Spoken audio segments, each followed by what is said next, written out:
Wedding anniversary pala namin ngayon. Kaya nag-decide kami mag-celebrate kami sa kabilang bayan. Kasi walang masyadong restaurant dito sa Bayugan.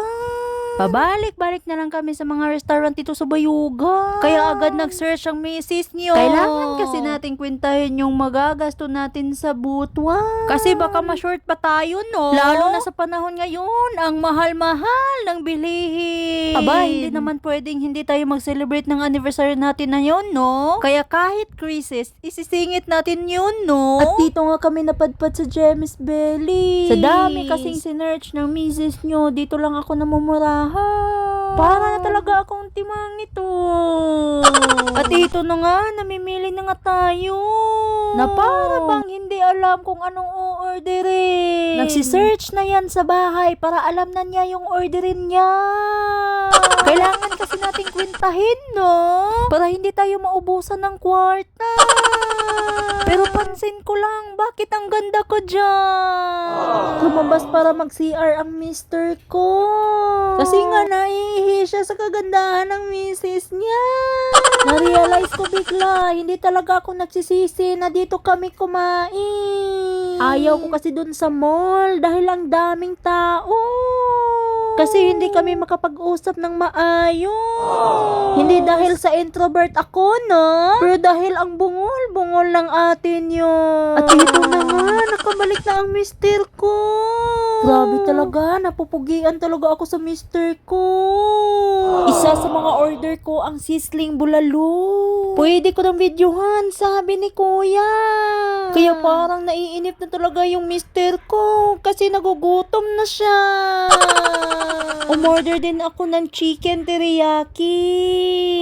At may pag-greetings pa sila ng happy 9th year anniversary.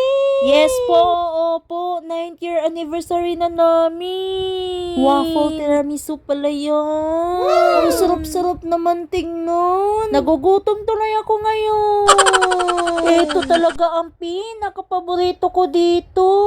Ang sarap-sarap kasi ng spinach waffle nila. Ano ba yan? Lalo akong nagugutom. Order din pala ako ng blueberry frappe.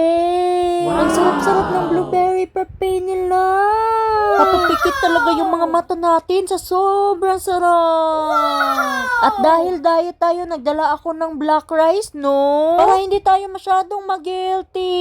Paano na ang diet nito? Panay subo ang mister natin. Ang laki-laki pa naman ang nganga ko dyan. Hindi talaga tayo pwedeng maging food vlogger. Kasi kapag nasa sarapan tayo, hindi maganda yung mukha natin. Bakit ganun? Hindi ko talaga pinapalagpas ang waffle spinach. Kapag spinach, mati paborito ko yan. Na-enjoy talaga akong mag-slice dahil sa slicer na yan. Eto na nga, tikman na natin. Bilisan mo naman pa-slice dahil natatakam na ako. At wala talaga akong patawad sa spinach. Alam niyo naman ang sarap-sarap niyo. Wala na tayong patumpik-tumpik pa at tikman na natin ang blueberry frappe. Napakasarap talaga ng blueberry frappe na yon. Yung tipong mapapapikit talaga tayo sa sobrang sarap. Wow. At ayan, pati plato sumasayaw dahil gutom na yung atin yun. At wala talagang pinapalagpas at tinitikman talaga lahat ng pagkain ng atin yun. At marami talagang salamat sa mister ko dahil siya yung videographer natin ngayon. Sige, subo ka ng subo ate ko dahil mamaya iba yung susubuin mo. Hoy, wag ganun. At ayun na nga, sa sobrang sarap ng sisling bulalo, napapa-extra rice pa si mister. Kung alam ko lang na masasarapan siya, hindi nagdadala na ako ng extra rice. Dahil napakamahal ng extra rice ngayon, no? At pagkatapos na nga namin kumain, nagpunta na kami sa Floral Mansion. Ito yung pinakamurang mansion sa buong mundo. Ayan na nga yung mister natin. Excited na excited na. Excited na siya matulog. Hoy, ano ba yung pinag-iisip nyo? Ang bad yun. Agad na nga kami pumunta ng reception area para mapag-check-in na. At buti na lang talaga, napakamura ng mansion nila. Sa loob pala ng mansion, ang daming houses. Na para bang bahay kubo sa sobrang liit. Ay bawal magreklamo dahil napakamura ng mansion nila. Uy, dito tayo matutulog ngayong gabi. Opo, matutulog lang at wala kayong maasahang iba. O diba, wala talaga. At ayan, matutulog na nga kami. Kaya samahan nyo kaming matulog. Uy, wag na lang pala dahil ang liit ng mansion namin. Kaya good night na lang sa inyo. Kanya-kanya tayo. Kinabukasan napakaagang gumising ng babaeng yan dahil malayo-layo pa ang pupuntahan niya. Opo, dahil may duty ang babae na yan. Duty sa gabi, duty sa umaga. Hoy, huwag ganun. At parang bang isang iglap lang yung long weekend, no? Grabe talaga ang liit ng mansion na kinuha namin. Isang hakbang lang, CR na agad. Bilisan mo dyan, mister, at ako'y malilate na. Inagahan ko talaga ang gising dahil malayo-layo pa ang pupuntahan ko. At kami talaga ang nagpapatunay na wala kaming ginagawang iba dyan dahil nagdadasal lang kami. Kaya kayo ugaliin yung magdasal, no?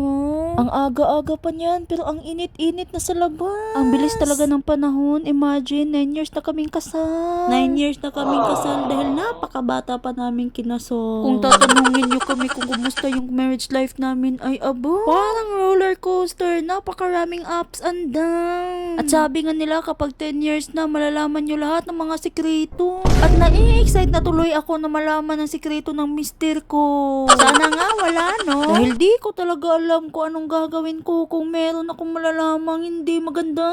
At yan yung uniform natin for today's video.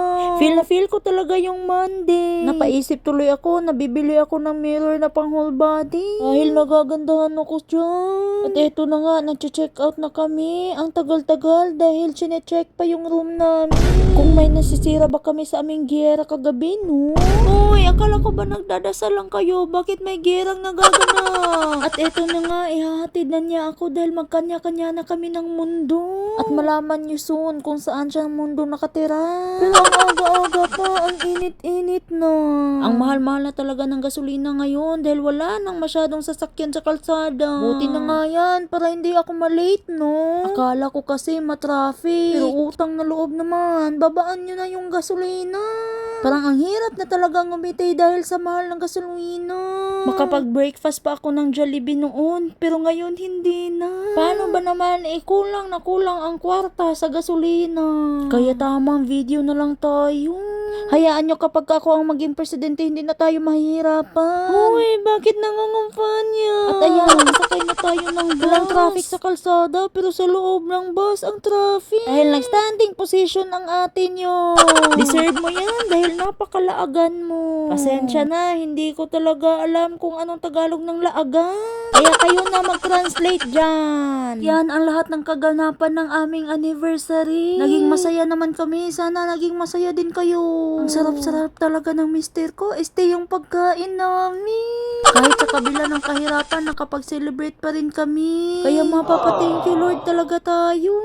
At dito lang nagtatapos. Salamat sa panonood. Bye!